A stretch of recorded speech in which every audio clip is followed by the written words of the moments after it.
మనమెప్పుడైనా ఒక వాడివేడి చర్చలో ఉన్నప్పుడు ఒక దశ దాటాక ఆ అది అసలు విషయం నుంచి పక్కకు వెళ్ళి ఒక వ్యక్తిగత గొడవగా మారడం గమనించారా?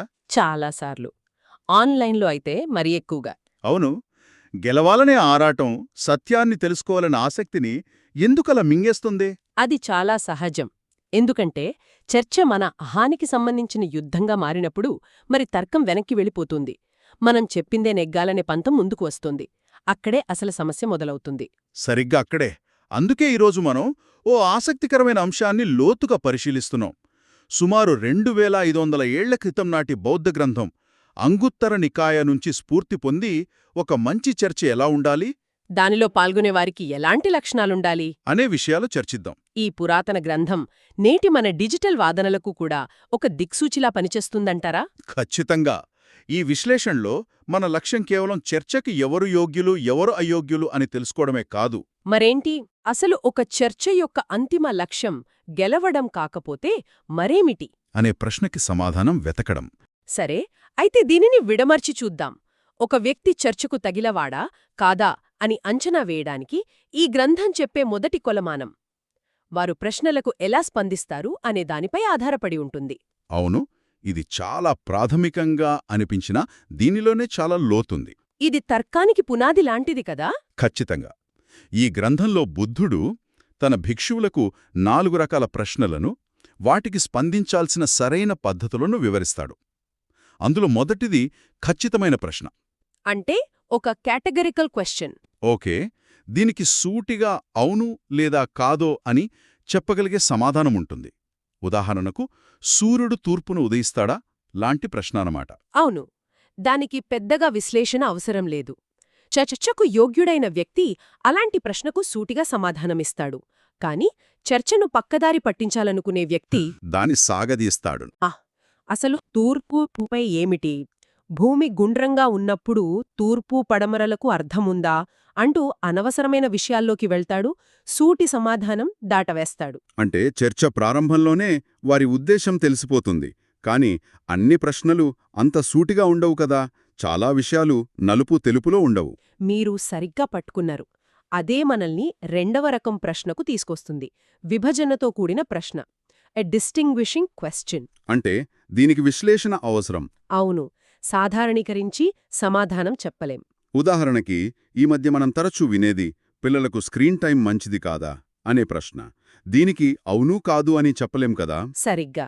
చర్చకు అయోగ్యుడైన వ్యక్తి అవును, స్క్రీన్ టైం పిల్లల్ని పాడు చేస్తుంది అని ఒకే మాటలో కొట్టిపారేస్తాడు. కానీ ఆలోచించే వ్యక్తి అలా కాదు. కాదు, అతను దాన్ని విడమరిచి ఒక్క నిమిషం, ఏ రకమైన స్క్రీన్ టైం? వాళ్ళు విజ్ఞానానికి సంబంధించిన వీడియోలు చూస్తున్నారా లేక పనికిరానివి చూస్తున్నారా? ఎంతసేపు చూస్తున్నారు? తల్లిదండ్రుల పర్యవేక్షణ ఉందా లేదా అని కూడా. అవును, అంటే సమస్యను వివిధ కోణాల్లోంచి చూస్తాడు. ఇది చాలా ముఖ్యం. కొన్నిసార్లు ప్రశ్నలోనే స్పష్టత లోపించవచ్చు. అప్పుడు సమాధానం చెప్పడం ఇంకా కష్టమవుతుంది. అక్కడికే వస్తున్నాం. అదే మూడవ రకం, ఎదురు ప్రశ్నతో కూడిన ప్రశ్న, కౌంటర్ క్వశ్చన్.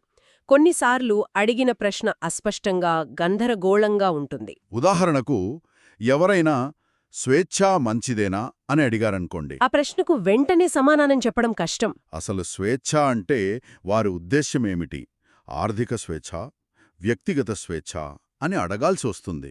అదే, యోగ్యుడైన వ్యక్తి సమాధానం చెప్పే ముందు మీరు ఏ రకమైన స్వేచ్ఛ గురించి మాట్లాడుతున్నారు అని ఎదురు ప్రశ్న వేసి స్పష్టత తెచ్చుకుంటాడు. ఎందుకంటే సరైన అవగాహన లేకుండా ఇచ్చే సమాధానం అపార్థాలకు దారితీస్తుంది. ఖచ్చితంగా. కాని అయోగ్యుడు తనకు తోచింది ఊహించుకుని ఏదో ఒక సమాధానమిచ్చేస్తాడు. ఇక 4వ రకం, ఇది నాకు చాలా ఆసక్తికరంగా అనిపించింది. పక్కన పెట్టవలసిన ప్రశ్న. Set-aside question. అంటే కొన్ని ప్రశ్నలకు సమాధానాలు వెతకకపోవడమే మంచిదంటారా? నిజమే. కొన్ని ప్రశ్నలు కేవలం ఊహాజనితమైనవి. వాటికి సమాధానం దొరకదు. అవి అనవసరమైన వివాదాలకు, మానసిక క్షోభకు దారితీస్తాయి.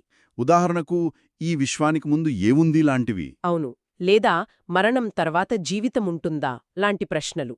ఈ గ్రంథం ప్రకారం యోగ్యుడైన వ్యక్తి ఈ ప్రశ్నలు మన ప్రస్తుత జీవితానికి, విముక్తికి ఉపయోగపడవని గ్రహిస్తాడు. అంటే ఈ ప్రశ్నపై సమయం వెచ్చించడం అనవసరమని సున్నితంగా పక్కన పెడతాడు. అవును, కాని తన పాండిత్యాన్ని ప్రదర్శించాలనుకునే వ్యక్తి మాత్రం తనకు తెలియకపోయినా వాటికి సమాధానం చెప్పడానికి ప్రయత్నించి చర్చను దారి తప్పిస్తాడు. ఓకే, ఈ 4 పద్ధతులు ఒక వ్యక్తి తార్కిక ఆలోచనా విధానాన్ని తెలియజేస్తాయి. కానీ తర్కం ఒక్కటే సరిపోదు కదా, వారి నిజాయితీ కూడా ముఖ్యమే. అవును, అది మన రెండవ అంశం. మేధోపరమైన నిజాయితీ, ఇంటెలెక్చువల్ హానెస్టీ. అంటే ఒక వ్యక్తి తన వాదనకు ఎంత స్థిరంగా కట్టుబడి ఉంటాడు అనేది. అదే అతని యోగ్యతను నిర్ణయిస్తుంది. యోగ్యుడైన వ్యక్తి తన వాదనకు, తర్కానికి కట్టుబడి ఉంటాడు. ఒకవేళ తన వాదనలో లోపముందని సరైన సాక్ష్యాలతో నిరూపిస్తే దాన్ని గౌరవంగా అంగీకరిస్తాడు. అవును, కానీ మనం సోషల్ మీడియాలో చూసే చాలా వాదనల్లో ఇది జరగదు. అస్సలు జరగదు. ఓడిపోతున్నామని తెలిసినప్పుడు వెంటనే గోల్ పోస్టులు మార్చేస్తారు. దాన్ని షిఫ్టింగ్ ద గోల్ పోస్ట్స్ అంటాం కదా. అవును, అసలు విషయం వదిలేసి ఇంకేదో మాట్లాడటం మొదలుపెడతారు. మొదట సాక్ష్యాల ఆధారంగా మాట్లాడతానని చెప్పి అవి వ్యతిరేకంగా రాగానే అవి కాదు, నా వ్యక్తిగత నమ్మకం ముఖ్యం అని మాట మారుస్తారు. కేవలం ఓటమిని అంగీకరించలేక వాదనలో నిలకడను కోల్పోతారు. కొన్నిసార్లు అందరికీ తెలిసిన సత్యాన్ని కూడా కాదంటారు. నిజమే. ఇక్కడే అసలు విషయం ఉంది. తర్కం విఫలమైనప్పుడు, వాదనలో నిలబడలేకపోయినప్పుడు ఒక వ్యక్తి అసలు స్వభావం బయటపడుతుంది. అవును, ఇది కేవలం తర్కం గురించి కాదు, మన ప్రవర్తన, మన భావోద్వేగాల గురించి కూడా. ఇది మూడవ, అత్యంత కీలకమైన భాగం. భావోద్వేగ మరియు నైతిక ప్రవర్తన. ప్రశ్నను దాటవేయడం లేదా విననట్టు నటించడం. రెండవది, విషయాన్ని పూర్తిగా పక్కదారి పట్టించడం. ఇది రాజకీయ నాయకుల చర్చల్లో మనం తరచూ చూస్తుంటాం. అవును, ఒక సూటి ప్రశ్నకు సమాధానం చెప్పకుండా సంబంధం లేని పాత విషయాన్ని తెరపైకి తెస్తారు. ఇక మూడవది, ఇది చాలా ప్రమాదకరం. కోపం, ద్వేషం. తమ వాదనను ఎవరైనా ప్రశ్నిస్తే వారిపై వ్యక్తిగతంగా కోపం, ద్వేషం, అసహనం ప్రదర్శించడం, వారిని అగౌరవపరిచేలా మాట్లాడటం. వాళ్ల తర్కాన్ని కాకుండా వాళ్ల వ్యక్తిత్వాన్ని కించపరచడం. సరిగ్గా. దీనికి తోడు ఎదుటివారిని మాట్లాడనీయకుండా చేయడం, వారిని అపహాస్యం చేయడం కూడా. ముఖ్యంగా వాళ్ల వాదనలోని ఒక చిన్న వ్యాకరణ దోషాన్నో లేదా ఒక చిన్న పొరపాటునో పట్టుకుని దానితో వారి మొత్తం వాదనను కొట్టిపారేయాలని చూడటం. దీన్నే నిట్ పికింగ్ అంటారు. ఆన్లైన్లో ఇది సర్వసాధారణం. ఒకరు ఎంతో శ్రమించి ఒక వ్యాసం రాస్తే దాని కింద "నువ్వు రాసిన దాంట్లో స్పెల్లింగ్ తప్పుంది" అని మాత్రమే కామెంట్ చేస్తారు. సరిగ్గా. ఈ గ్రంథంలో చెప్పినట్టే ceases upon a slight error అంటే ఒక చిన్న తప్పును పట్టుకొని దానిపై దాడి చేయడం. ఇది చర్చకు పూర్తిగా అనర్హమైన వ్యక్తి లక్షణం. మరి యోగ్యుడైన వ్యక్తి ఎలా ఉంటాడు? దీనికి విరుద్ధంగా యోగ్యుడైన వ్యక్తి ప్రశాంతంగా, గౌరవంగా ఉంటాడు. తన వాదన తప్పని తేలినా కోపగించుకోడు. "ఓ, నేను ఈ కోణంలో ఆలోచించలేదు, కొత్త విషయం నేర్చుకున్నాను" అని స్వీకరిస్తాడు. ఈ గ్రంథంలో ఒక అద్భుతమైన మాట ఉంది. గౌరవప్రదంగా చర్చించేవారు తప్పులు వెతకడంలో శిక్షణ పొందరు అని. అంటే వారి ఉద్దేశ్యం ఎదుటివారిని ఓడించడం కాదు, సత్యాన్ని తెలుసుకోవడం. ఇది మొత్తం దృక్పథాన్ని మార్చేస్తుంది. వారి లక్ష్యం గెలవడం కాదు, కలిసి నేర్చుకోవడం. అయితే ఇక్కడే నాకొక పెద్ద ప్రశ్న వస్తుంది. ఇదంతా బాగానే ఉంది, కాని చర్చ గెలవడం కోసం కాకపోతే దాని అసలు ప్రయోజనమేమిటి? మనం ఎందుకు చర్చించాలి? ఇది ఈ విశ్లేషణలో అత్యంత కీలకమైన 4వ భాగం. ఇక్కడే బుద్ధుడు చర్చ యొక్క నిర్వచనాన్ని తలకిందులు చేస్తాడు. ఎలా? మనం సాధారణంగా చర్చ అంటే ఇద్దరి మధ్య పోటీ అనుకుంటాం. కాని ఈ గ్రంథం ప్రకారం గౌరవప్రదమైన చర్చ యొక్క అంతిమ లక్ష్యం గెలవడం కాదు, చెవియొగ్గి వినడం. లెండింగ్ అన్ ఇయర్. ఒక్క నిమిషం, వినడమా? అందరూ తమ అభిప్రాయాలు చెప్పడానికి ఆరాటపడే ఈ రోజుల్లో చర్చ యొక్క లక్ష్యం కేవలం వినడమా? అవును, కాని అది సాధారణ వినికిడి కాదు. పక్షపాతం లేకుండా ఎదుటి వ్యక్తి చెప్పేది పూర్తిగా అర్థం చేసుకోవాలనే తపనతో మనసు పెట్టి వినడం. ఈ గ్రంథం ప్రకారం ఈ ప్రక్రియ అంతిమంగా అనుబంధం లేకపోవడం ద్వారా మనస్సు యొక్క విముక్తికి దారితీస్తుంది. అదొక ప్రయాణం లాంటిదన్నమాట. అవును, ఆ ప్రయాణంలో 5 దశలుంటాయి. ఏమిటవి? కేవలం వినడం ద్వారా విముక్తి ఎలా సాధ్యం? మొదటిది చెవియొగ్గి వినడం. పక్షపాతం లేకుండా ఓపెన్ మైండ్తో వినడం మొదటి అడుగు. సరే. రెండవది ప్రత్యక్ష జ్ఞానం. అలా విన్నప్పుడు మనకు గతంలో తెలియని ఒక కొత్త విషయం, ఒక కొత్త కోణం తెలుస్తుంది. అంతర్దృష్టిని పొందుతాం. పైపైన కాకుండా దాని మూలాల్లోకి వెళుతాం. తరువాత? నాల్గవది వదిలివేయడం అండ్ గ్రహించడం. ఈ అవగాహనతో మనలోని తప్పుడు నమ్మకాలను, అహాన్ని వదిలివేసి సత్యాన్ని గ్రహిస్తాం. ఇక చివరిది అవును.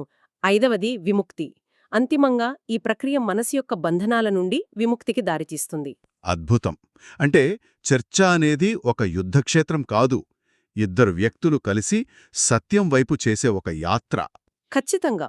ఇందులో గెలుపు ఓటములు లేవు. కేవలం జ్ఞాన సముపార్జన, విముక్తి మాత్రమే ఉన్నాయి. ఈ ఆలోచనే చాలా ప్రశాంతతనిస్తుంది. అందుకే ఈ గ్రంథం అహంకారంతో, గెలవాలనే ఉద్దేశంతో మాట్లాడేవారిని అజ్ఞానులని, ధర్మం మరియు అర్థం గురించి మాట్లాడేవారిని జ్ఞానులని వర్ణిస్తుంది. జ్ఞానులు ఎదుటివారి తప్పుల్లో ఆనందం పొందరు. సరే, ఈ మొత్తం విశ్లేషణను ఒక్కసారి క్రోడీకరిద్దాం. చర్చకు యోగ్యుడైన వ్యక్తిని గుర్తించడానికి మనం 4 సూత్రాలను పరిశీలించాము. అవును. ప్రశ్నలకు తార్కికంగా సమాధానమివ్వగల సామర్థ్యం, మేధోపరమైన నిజాయితీ.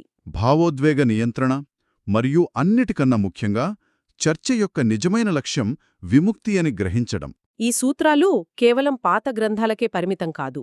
మన రోజువారీ జీవితంలో, ఆన్లైన్ ఫోరంలలో, స్నేహితులతో మాట్లాడేటప్పుడు కూడా ఇవి ఎంతో ఉపయోగపడతాయి. అంటే ఎవరితోనైనా ఒక సీరియస్ చర్చ ప్రారంభించే ముందు మనల్ని మనం కొన్ని ప్రశ్నలు వేసుకోవాలంటారు. ఉదాహరణకు, ఈ వ్యక్తి నేను చెప్పేది వింటాడా, లేక తన వాదనకే కట్టుబడి ఉంటాడా? నేను వారిని సవాలు చేస్తే కోపగించుకుంటాడా అని. అంతేకాదు, మనల్ని మనం కూడా ప్రశ్నించుకోవాలి. నా ఉద్దేశ్యం వారిని ఓడించడమా, లేక కొత్త విషయం నేర్చుకోవడమా? ఈ ప్రశ్నలకు వచ్చే సమాధానాలను బట్టి ఆ చర్చలో పాల్గొనాలా లేక మౌనంగా ఉండటమే మంచిదా అని మనం నిర్ణయించుకోవచ్చు. అవును. అందరూ చర్చకు యోగ్యులు కారని ఈ గ్రంథం స్పష్టం చేస్తోంది. కొన్నిసార్లు ఉత్తమమైన వాదన మౌనంగా ఉండటమేనేమో. అనవసరమైన సంఘర్షణ నుండి, మానసిక క్షోభ నుండి మనల్ని మనం కాపాడుకోవడానికి అది ఉత్తమ మార్గం కావచ్చు. ప్రతి యుద్ధంలో పోరాడాల్సిన అవసరం లేదు. ఈరోజు విశ్లేషణ నుండి శ్రోతలు ఆలోచించడానికి ఒక తుది ఆలోచనతో ముగిద్దాం. ఈ గ్రంథం ప్రకారం గౌరవప్రదమైన చర్చకు పునాది చెవి యొగ్గి వినడం. నిరంతరం మన అభిప్రాయాలను అరచి చెప్పమని ప్రోత్సహించే ఈ సోషల్ మీడియా ప్రపంచంలో మాట్లాడటం కంటే శ్రద్ధగా వినడమే మన ప్రాథమిక లక్ష్యంగా మారితే ఏం జరుగుతుంది? అలా వినడం ద్వారా మనం కేవలం ఆ విషయం గురించే కాకుండా మన గురించి, ఎదుటి వ్యక్తి గురించి కూడా ఏం తెలుసుకోవచ్చు. బహుశా నిజమైన జ్ఞానం గట్టిగా మాట్లాడటంలో కాదు, ప్రశాంతంగా వినడంలోనే దాగి ఉందేమో. వినడమనేది కేవలం సమాచారం తీసుకోవడం కాదు, అదొక కరుణాపూరితమైన చర్య కూడా.